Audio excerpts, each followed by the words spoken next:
Madam, madam, আপনার parcel. কি হলো ম্যাডাম, আপনার পার্সেল নিন। আরে বোন তুই? হ্যাঁ ভাই, আমি। তুই এই কাজ কেন করছিস? পড়াশোনা ছেড়ে দিয়েছিস? তাতে তোর কি আসে যায়? আমি যাই করি না কেন তোর কি তাতে? আরে ভাই, তুই রাগ কেন করছিস? আমি তো এমনি জাস্ট জিজ্ঞেস করলাম। ভাই? কিসের ভাই?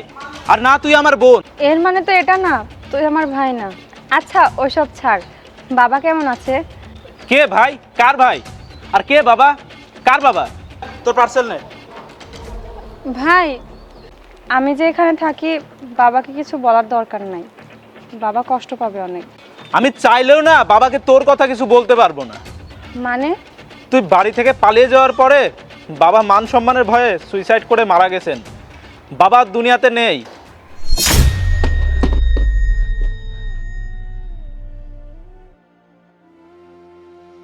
শোন, কান্না করে না আর কোনো লাভ নাই। তুই তো অনেক খুশি আছিস তোর স্বামীর সাথে। এই, তুই কার সাথে কথা বলছিস? তোর না ছেলে মানুষের সাথে কথা বলা নিষেধ? হ্যাঁ, যা করতে যা, শর্ট শর্ট শর্ট। ওকে ওঠা। এটা তোর পছন্দ? এটা তো স্বামী তাহলে যে মদখোর। তোর কি কোনো ধারণা আছে তোর এই কর্মকাণ্ডের জন্য আমাদের সমাজে মাথা তুলে দাঁড়াতেই পারি না? আমাদের মান সম্মান বলতে কিচ্ছু নাই। তোর একটা ভুলের কারণে আমাদের সব মান সম্মান এই মাটিতে মিশে গেছে। কত বড় বড় ঘর থেকে তোর বিয়ে এসেছিল, আর তুই সব সম্বন্ধ নষ্ট করে দিলি। আর নষ্ট করে শেষমেশ এই মদখোরের সাথে বিয়ে করে সংসার করছিস। যদি তুই বাবার পছন্দ মতো বিয়েটা করতি তাহলে তোকে আজ এই দিন দেখতে হতো না। তুইও খুশি থাকতি আর আমরাও। কিন্তু তোর এই ভুল সিদ্ধান্তর কারণে আমাদের পুরো পরিবারটা ধ্বংস হয়ে গেছে। 2 টাকার ডেলিভারি ম্যান হয়ে আমার বকে বকছিস তুই? তুই আমাকে চিনিস আমি কে? তোর হাড় উঠবে একটাও কিন্তু আমি আস্ত রাখবো না। এই জায়গার দেশর এখান থেকে যা, ঘাট ধাক্কা দিয়ে কিন্তু বের করে দেবো। তোমার এত বড় সাহস কি করে হয়? আমার ভাইয়ের সাথে তুমি এই ধরনের কথা কেন বলছো? সারাদিন মদ খেয়ে বাসায় পড়ে থাকো, কাজ টাজ তো কিছু করো না। আমার ইনকামে চলো, আমার ইনকামে মদ খাও, আর আমারই পরিবারের মানুষের সাথে তুমি খারাপ ব্যবহার করছো।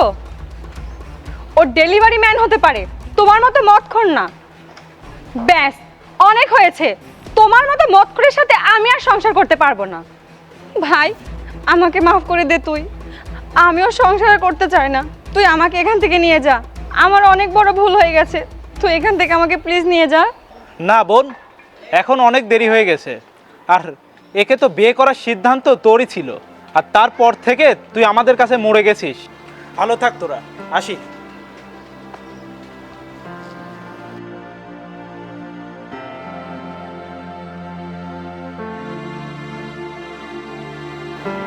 বেশি কথা শিখেছিস তুই।